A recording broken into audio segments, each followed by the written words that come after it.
Singer and songwriter Beyonce Knowles has dominated the music industry in the truest sense of the word. The Lemonade singer has immortalized herself as one of the most iconic musicians of all time. She's backed all the love she's gotten, including a whole religion devoted to her, by releasing banger after banger. But today, we're talking about the few and far between moments where the singer has fallen from grace. Let's get started. Starting with, Beyonce joins a long list of musicians who've changed offensive lyrics. In August of 2022, just 3 days after the release of her long-awaited and highly praised album Renaissance, Beyonce joined an awfully long list of musicians who've had to sit down and reevaluate their lyrical choices. One of her songs from the 2022 album, Heated, faced backlash from fans and activists alike, who deemed one lyric offensive and ableist. Advocates for the disabled community, such as Hannah Devaney, made it known that this would not sit well with Queen Bee's fanbase. In fact, Devaney penned down an article for The Guardian, calling out Beyonce and her fellow musicians for not thoroughly evaluating their lyrical choices, especially considering the fact that it's the 21st century and no group should be used for monetary gain. Before we move on to the lyric itself, let's take a look at some of the other musicians who've offended people with their lyrics in the past. Most recently, Lizzo. In June 2022, Lizzo admitted that using the word spaz in her song Girls was a poor choice. Similarly, the Black Eyed Peas had to change their popular song's title from Let's Get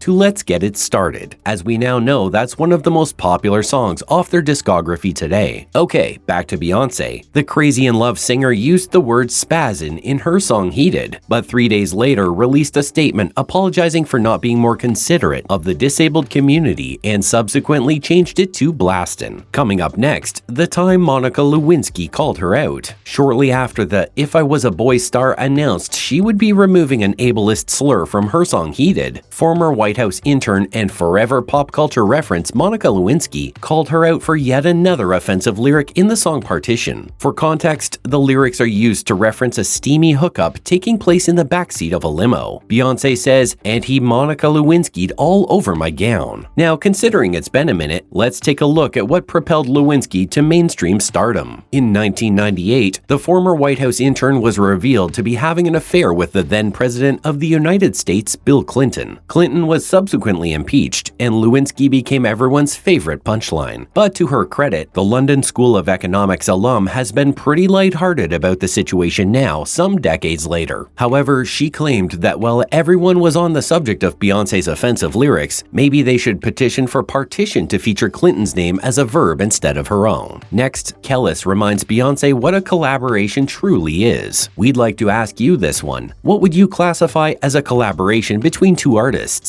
Because R&B artist and pitch battle judge believes that sampling another artist's song in yours without informing them beforehand isn't it. The Milkshake singer claimed that Beyonce's 2022 song Energy sampled her track Get Along With You. The singer and songwriter took to social media to call out Queen Bee, claiming that she hadn't been called beforehand or asked for permission. She found out by the time everyone else did, when the song was released. Kellis claimed she expected more from Beyonce and didn't take her for being among the bullies and gangsters in the music industry. After a few rowdy fans claimed the R&B singer was chasing clout, she clarified that it was near impossible for her to be jealous of a singer who stole her song. Beyonce or anyone from her team have refused to comment on the Cooked with Cannabis author's claims. Moving on, Beyonce draws the line between anti-police and police brutality. In 2016, just a few weeks after her iconic Super Bowl performance, Beyonce sat down for an exclusive interview with Elle to explain that her performance was not riddled with anti-police sentiments. The Formation singer had performed with a large group of backup dancers who dressed up in costumes inspired by the Marvel superhero film Black Panther. Many people took offense to her performance and the song's actual music video, which features spliced images of the Black Lives Matter movement. Here are a few examples. Beyonce sits atop a sinking cop car in New Orleans. A young African-American man is dancing in front of all white police officers, and the caption, "Stop shooting shooting us appears in flashes. However, Beyonce was sure to differentiate between anti-police and anti-police brutality. She claimed she was an advocate of the latter. She explained that she admired and respected the men and women in blue who protected her and many other Americans, but she stood by her music video, stating that it portrayed a necessary message. Former Mayor of New York Rudy Giuliani, however, was unconvinced. In an interview on Fox and Friends, Giuliani called out the singer for her offensive Super Bowl routine. Moreover, an iffy definition of a tribute. Beyonce's surprise album and the only visual album from her discography so far, Beyonce was met with as much praise as it was criticism. The singer and songwriter found herself amidst a major scandal when a NASA astronaut and a widow from the failed 1986 Challenger mission took offense to Queen Bee's sampling of former public affairs officer Steve Nesbitt's announcement that there was a major malfunction with the space shuttle. Just a few moments later, the 1986 Challenger crashed, and everyone on board died instantly. Several musicians paid tribute to the fallen astronauts with references in their music and were met with high praise for doing so. However, Beyonce's sampling of Nesbitt's ominous statement was met with criticism. June Scobe Rogers, the widow of one of the 7 crew members who died 73 seconds after the Challenger lifted off, Steve Scobe, claimed that she was disheartened when she heard the audio clip on Beyonce's XO. Scobe Rogers claimed it took her back to the events of the devastating day that changed her life forever, something no one should ever have to relive. But Beyonce quickly reached out to all those who were offended by the sampling by claiming that her intention wasn't to use the lyric offensively, but rather for the song XO to serve as a tribute to the fallen space crew. Retired astronaut Clayton Anderson wasn't fully convinced of her explanation and failed to see the link between a video of Beyonce frolicking in the Coney Islands and the devastating space crash. Additionally, who was Becky with the good hair? The lyric goes, "He only wants me when I'm not there. He better call Becky with the good hair." Beyonce's 2016 album Lemonade chronicled the journey of a woman who had been cheated on, but instead of being a stereotypical train wreck, she got the better of the relationship and went away with her head held high. Truly inspiring, and even more so if you're amongst the many who believe it's about the singer's own journey. That's right, reports of Beyonce's equally famous musician husband Jay-Z cheating on her throughout their marriage surfaced a while before the 2016 album was dropped. Towards the end of the song Sorry, Beyonce references the man's alleged mistress Becky with the good hair. You best believe the Hive was snooping around trying to find the supposed mistress. Their quest led them to Jay-Z's former friend, Damon Dash's former wife, Rachel Roy. Reportedly, Roy had uploaded an image of herself the day the album was released with the caption, "Good hair, don't care." And that was all it took. The musician's fanbase turned the fashion designer's social media handle into a war zone, and Roy was forced to go private. Interestingly, Beyonce never stepped in to confirm whether Roy was the supposed Becky. Furthermore, similarities between Lemonade and Paranoia and operating sweatshops when the Beehive couldn't defend Queen Bee. Visuals for Beyonce's 2016 album Lemonade were poetic, beautiful, and copied. Yep, you heard us right. Many fans believed that Beyonce's creative team stole visuals from Matt Falk's short film Paranoia. In fact, the uncanny resemblance between the two was enough for Matt to file a lawsuit against Queen Bee. And this time, even the Beehive couldn't come up with enough to back her up on her claims that nothing was stolen. There's only been one other time where the Beehive couldn't support their queen, when clothing company Ivy Park was accused of running a sweatshop in Sri Lanka where workers received less than $6 an hour, no sick pay, and were subjected to awful working conditions. The clothing company claims the allegations are baseless, but we're not too sure about that. Lastly, the elevator fight. The 2014 Met Gala was one to remember, but all we have to remember of it is the iconic elevator fight the night before, and not the gala itself. What comes to mind when you hear the words elevator fight? For sure, it's visuals of Solange Knowles kicking and punching rapper Jay-Z while his wife, Knowles' sister, and iconic celebrity in her own right, Beyonce, stood silently and watched. We might never know what the fight was about. All 3 members of the incident have decided to keep mum on that. However, shortly after elevator surveillance footage from the Standard Hotel was leaked, all 3 members of the family released a joint statement wherein Solange and Jay-Z took responsibility for their actions and revealed that they had worked through their problems as a family. All was forgiven in the end. That's all we have for you today. Thanks for watching. Do you think Beyonce's sampling of the Challenger audio was a tribute or just tone deaf? What about the Rachel Roy fiasco and her Super Bowl performance? Were they more or less awful than her sampling allegations? Let us know what you think in the comments down below. Be sure to give this video a thumbs up and subscribe for more content just like this. We'll see you in the next one.